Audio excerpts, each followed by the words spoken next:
یعنی جو کام رجسٹریشن کا کام ڈیجیٹائز کرنے کا، ریکارڈ کو ڈیجیٹائز کرنے کا کام 12 سال میں خود حکومت نہیں کر سکی، اس کام کو 6 مہینے کے اندر وہ متولیان سے کرانا چاہتے ہیں۔ یعنی ملک کی اکثریت کو تیار کیا گیا آپ کے خلاف ایک پروپیگنڈا شکل میں، فلمیں بنا کر، سیریل بنا کر، ڈیبیٹس کر کے، آرٹیکل سے کر ایک ماحول بنایا گیا، اور پھر 2024 کے اندر پھر یہ بل کو باقاعدہ پارلیمنٹ میں لے آیا۔ کورٹ نے ابھی جو بات آئی کہ کورٹ نے کیا ریلیف دیا وہ بھی ہم بات کر چلیں، تو کورٹ نے کہا ہے کہ اسٹیٹ وقف بورڈ میں اب 3 سے زیادہ غیر مسلم نہیں ہوں گے۔ تو 3 بھی کیوں ہوں گے؟ سوال یہ ہے، جب ہمیں یہ اختیار حاصل ہے کہ ہم اپنے مذہبی ادارے، کیونکہ وقف کا تعلق صرف زمینوں سے مینیج کرنے سے تو نہیں ہے، اس کا تعلق تو مسجد سے بھی ہے، خانقاہ سے بھی ہے، قبرستان سے بھی ہے، تو مسجد کے انتظام میں غیر مسلمین کی کیا ضرورت ہے؟ تو اگر یہ اختیار کہ آپ ہمیں دیں گے کہ منادر کے انتظام و انصرام میں ہماری بھی شرکت رہے، تو وہ آپ اختیار دینے کو نہیں تیار ہیں، لیکن یہاں پر آپ جبریہ طور پر ہمارے چیزوں میں انٹرفیئرنس کرنا چاہتے ہیں۔ السلام علیکم ورحمۃ اللہ وبرکاتہ، نحمدہ ونصلی علی رسولہ الکریم، اما بعد، اعوذ باللہ من الشیطان الرجیم، بسم اللہ الرحمن الرحیم۔ لن تنالوا البر حتی تنفقوا مما تحبون، صدق اللہ العظیم۔ یہ جو وقف کا جو پورا معاملہ ہے، اس کو اس طرح سے بنا کے پیش کیا گیا جیسے کہ یہ کوئی ایک زمین کا معاملہ ہے، اور یہ کوئی انتظامی امور سے متعلق معاملہ ہے جس میں حکومت کچھ شفافیت چاہتی ہے، ٹرانسپیرنسی چاہتی ہے، کچھ اس کے اندر ایفیشنسی چاہتی ہے، اس کی کچھ بہتری اور ڈیولپمنٹ چاہتی ہے، اس لیے وہ کچھ اس میں تبدیلی لا رہی ہے، اس طرح سے بنا کر اس کو پیش کیا گیا۔ جبکہ اوقاف کا معاملہ اسلامی معاملہ ہے، شرعی معاملہ ہے، یہ دینی معاملہ ہے، اس کو اس پہلو کو جان بوجھ کر دبایا گیا اور چھپایا گیا اور اس کو زیادہ ظاہر نہیں کیا گیا۔ اس کا نقصان یہ ہوا کہ اس کی وجہ سے امت مسلمہ جیسے اس معاملے سے کنیکٹ ہونا چاہیے تھی، وہ کنیکٹ نہیں ہوئے۔ ابھی بھی ہم پورے ملک میں جاتے ہیں، بات چیت کرتے ہیں، تو لوگوں کے اندر وقف کے تعلق سے اتنے سیمینار، سمپوزیم، دھرنے، جلوس، احتجاج، جو کچھ ہو سکتا تھا وہ سب کچھ ہونے کے بعد وہ بات ابھی تک لوگ کریکٹ نہیں کر پا رہے کہ آخر کار ہمیں اس کو بچانے کے لیے کیوں کوشش کرنا چاہیے، کیوں آگے بڑھ کر اگر یہ چلے جائیں گے ہمارے اوقاف، تو ہمیں کس طرح سے یہ ہماری تہذیب پر حملہ ہوگا، کس طرح سے یہ ہمارے لیے ہر طرح سے نقصان دہ ہوگا۔ تو یہ چیز ابھی لوگ کنیکٹ نہیں کر پا رہے ہیں، اور یہ اوقاف کا جو اصل تصور کس طرح سے آیا اور اسلام میں اس کی کیا اہمیت ہے، وجہ اس کی یہ ہوئی، ہم کئی مسجدوں کے اندر بھی گئے تو وہاں جب ہم نے یہ بات کی کہ آپ یہ بتائیے کہ اس سے پہلے آج جو ہم بات کر رہے ہیں، یا یہ 1.5 سال کا جو وقفہ ایکٹ آنے میں ہے، اس سے پہلے آپ نے کبھی خطبہ جمعہ اس عنوان پر آخری بار کب سنا تھا؟ تو پوری محفل میں کوئی جس عمر کا بھی آدمی ہو وہ بتائے اور کبھی اس سے پہلے کبھی اس نے اس معاملے میں نہیں سنا۔ تو یہ ہماری گفتگو کا کبھی حصہ نہیں رہا، کبھی مسجدوں میں بھی نہیں ہوا، عام گفتگو میں بھی نہیں رہا، کبھی جس بستی کے اندر سینکڑوں اوقاف ہیں، کبھی وہاں کے منتظم ذمہ دار قسم کے لوگ، دینی جماعتوں کے لوگ، دیندار لوگ، یا سماجی لوگ، یا سیاسی لوگ، کبھی وہ لوگ جمع نہیں ہوئے اس پر کہ ہماری بستی میں جو اتنے بڑی تعداد میں اوقاف ہیں، چاہے وہ مسجد کی شکل میں ہوں،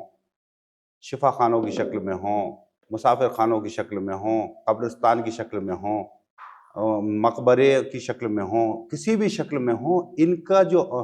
کھیتی کاشت کی زمین کی شکل میں ہوں، کامرشیل پلاٹ کی شکل میں ہوں، دکانوں کی شکل میں ہوں، یا کچھ مکانوں کی شکل میں ہوں، مختلف شکلوں میں جو سینکڑوں کئی جگہ ہزاروں اوقاف ایک بستی کے اندر بھی موجود ہے، یہ کس حال میں ہیں؟ ہمارے اسکالرس نے یہ تو بتایا ہمیں کہ اگر یہ ہمارے پورے اوقاف میں مل جائیں، ٹھیک سے انتظام ہو جائے، تو ملت کے تعلیمی، سیاسی، سماجی سارے مسائل حل ہو سکتے ہیں۔ لیکن وہ کیسے ہو سکتے ہیں، کبھی اس پر نہیں بتایا۔ یہ بتایا کہ ریلوے اور ڈیفنس کے بعد سب سے زیادہ زمین اوقاف کے پاس، یہ بتایا۔ لیکن اس مسئلے نے، اس بات نے آج جو مصیبت ہمارے سر پر کھڑی ہوئی ہے، وہ یہ بات بھی کہیں نہ کہیں اس کے لیے ذمہ دار ہے۔ ہوا یہ کہ ہمارے برادران وطن اور وہ لوگ جو مسلمانوں سے مخاصمت رکھتے تھے، مسلمانوں سے نفرت رکھتے تھے، یا اسلام سے ان کو خواہ مخواہ کی ایک بیر ہے، ایک تکلیف ہے، انہیں ایک ایشو مل گیا، اچھا ڈیفینس کے بعد اور ریلوے کے بعد سب سے بڑا لینڈ ہولڈر جو ہے وہ وقف ہے. تو پھر آپ دیکھیے کہ وقف کے تعلق سے پروپیگنڈے شروع ہوئے. اس ایکٹ کو آنے سے پہلے 1.5 سال پہلے ایک پرائیویٹ بل آیا تھا، آپ کو یاد ہوگا 2023 کے اندر ایک یادو صاحب نے ایک پرائیویٹ بل پارلیمنٹ میں پیش کیا تھا، اور پھر وہ پرائیویٹ بل پیش ہوا اور 8-10 دن کے اندر ہی اس کا ذکر وہ میڈیا میں 1 آدھ دن تو ذکر میں آیا، پھر تھوڑے دن بعد وہ ذکر بھی نہیں آیا، اور بعد میں یہ ہوا کہ حکومت نے خود اس بل کو ریجیکٹ کر کے. لیکن وہ ایک انڈیکیشن تھا، وہ ایک پتھر کنکر جو ہے سمندر میں ڈال کے دیکھا گیا تھا. اور اسی وہ 1.5-2 سال کے اندر کئی ڈیبیٹس ہوئے، کئی مضامین لکھے گئے، کئی جو ہے فلم لانچ ہوئیں. ان فلموں کے اندر یہ بتایا گیا کہ وقف ایک ایسا ادارہ ہے جو غاصب قسم کا ادارہ ہے، جو زمین پہ وہ ہاتھ رکھ دیتا وہ زمین اس کی ہو جاتی ہے. یہ پوری کسی بھی زمین کو اگر یہ دعویٰ کر دے تو پھر کوئی عدالت سے اس کو آپ واپس نہیں لے سکتے. ان کے جو ٹریبونل ہیں وہ اتنے زیادہ پاورفل ہیں کہ پھر اس کی کہیں اپیل نہیں ہو سکتی. اس طرح کا معاملہ، اور کئی بار یہ ہندوؤں کی زمین پہ بھی قبضہ کر لیتے ہیں، یہ مندروں کی زمین پہ بھی قبضہ کر لیتے ہیں. ایسی فلمیں باقاعدہ آئیں، یعنی ملک کی اکثریت کو تیار کیا گیا آپ کے خلاف ایک پروپیگنڈا شکل میں، فلمیں بنا کر، سیریل بنا کر، ڈیبیٹس کر کے، آرٹیکل سے کر ایک ماحول بنایا گیا. اور پھر 2024 کے اندر پھر یہ بل کو باقاعدہ پارلیمنٹ میں لے آیا گیا، اور پھر وہ ایکسرسائز ہوئی کہ صاحب وہ بل رکا، پھر جے پی سی میں گیا. اس کے لیے ملی تنظیموں نے جتنی تگ و دو کر سکتے تھے وہ سارا کچھ کیا. جے پی سی میں نمائندگی ہوئی، جے پی سی بھی کئی جگہ اسٹیٹس میں گئی. گویا کہ وہ صاف سمجھ میں آ رہا تھا کہ یہ ایک نورا کشتی ہے، یہ ایک ایکسرسائز ہے جو کی جا رہی ہے، جو کچھ طے ہو چکا ہے، اس میں کچھ بدلا نہیں جائے گا. کیوں؟ یہ بعد میں ثابت اس طرح سے ہوا کہ جس طرح کا بل پہلے دن آیا تھا، جب فائنل شکل میں جے پی سی کی ریکمنڈیشن وغیرہ کے بعد جب وہ پارلیمنٹ کے اندر آیا ہے تو اس کی شکل وہی کی وہی تھی، کم و بیش کوئی ریلیف اس کے اندر نہیں تھا سوائے چند چیزوں کے. تو بعض چیزیں انہوں نے جان بوجھ کے اتنی چھوٹی اور فروئی رکھی تھی کہ اگر ان کو ہٹا بھی لیا جائے گا تو اصل ایکٹ پر کوئی فرق نہیں پڑے گا جو وہ کرنا چاہتے تھے. تو اس طرح سے وہ چیز بعد میں پھر پارلیمنٹ سے پاس ہوئی، اور پارلیمنٹ میں کیسے پاس ہوئی یہ بھی آپ کو معلوم ہے کہ 2:30 بجے رات تک اس پر ڈیبیٹ ڈسکشن چلتا رہا اور وہ پاس ہو گئی. آگے مسلم تنظیموں نے، پرسنل لا بورڈ نے خاص طور سے آگے بڑھ کر، اور باقی دیگر تنظیموں نے بھی اس کو چیلنج کیا، سپریم کورٹ کے اندر لے گئے، اور سپریم کورٹ کے اندر کنٹینیوس 5-7 دن تک برابر اس پہ بحث چلتی رہی، اور پھر اس کا ایک فیصلہ آیا. فیصلے پر ہم بعد میں آئیں گے، اور آج جو ہے ایک انٹرم فیصلہ آ چکا ہے. اب یہاں یہ بتائیں کہ یہ جو وقف کا یہ پورا سسٹم ہے، اور جہاں تک ہم آئے اور جو چیزیں اس میں لائی گئیں جس سے ہمیں اعتراض ہے، اب ہم اس کی تھوڑے سے اندر کی طرف چلتے ہیں. ابھی میں نے اس کا ایک آؤٹ لائن، ایک آؤٹ سرکل آپ کو بتایا کہ کہاں سے بات چل کر کہاں تک پہنچی ہے. حاضرین محترم، یہ جو وقف کا انظام اور انصرام تھا، جب ایکٹ نہیں تھا تو کیا تھا؟ تو یہ ایک سوال ہے. اس سے پہلے کیا ہوتا تھا کہ اس کے انظام اور انصرام کے لیے باقاعدہ کوئی منظم شکل میں نہیں تھی، لیکن چونکہ جو شرعی قوانین تھے یا جو اس کی فقہ تھی، لوگ اس کے حساب سے اس کا استعمال کرتے تھے، اسی کے حساب سے وقف کا انظام اور انصرام ہوتا تھا. دوسری بات یہ کہ جب مسلم دور حکومت رہا تو مسلم دور حکومت نے بھی اس کا انظام کیا. دارالقضاء کے ذریعے سے انظام ہوتا تھا، بادشاہ اور نوابین اس کا انظام کرتے تھے، ان کے یہاں محکمہ اوقاف پھر بننے لگے اور وہ اس کی دیکھ ریکھ ان کے ذریعے سے ہوتی تھی. پھر یہ بات چلتی رہی اور انگریزوں کا دور آیا، اور انگریزوں کے دور میں جب دیکھا مسلمانوں نے کہ اوقاف خاصے برباد ہو رہے ہیں، اور پھر یہ دباؤ بنایا گیا کہ آپ اس پر کوئی قانون سازی کیجئے اور اس کے تحفظ کو یقینی بنائیے. تو 1913 میں یہاں سے وقف کا پہلا قانون بنتا ہے، لیکن یہ بہت مختصر سا قانون تھا، اور پھر 1923 میں اس کو تھوڑا سا اور بہتر بنایا گیا. پھر اس کے بعد 1913 سے بات پہنچتی ہے 1923 تک، لیکن 1923 تک بھی کوئی بہت زیادہ مضبوط شکل اس نے اختیار نہیں کی تھی. 1956 میں یہ جو آیا ہے پھر وہ کمپریہنسو تھا، وہ ذرا بہترین شکل میں آیا 1956 میں. اور وقف بائی یوزر جو اب اصطلاح استعمال آپ نے سنا ہوگا، وقف بذریعہ استعمال، یہ 1956 میں ہی انٹروڈیوس کی گئی.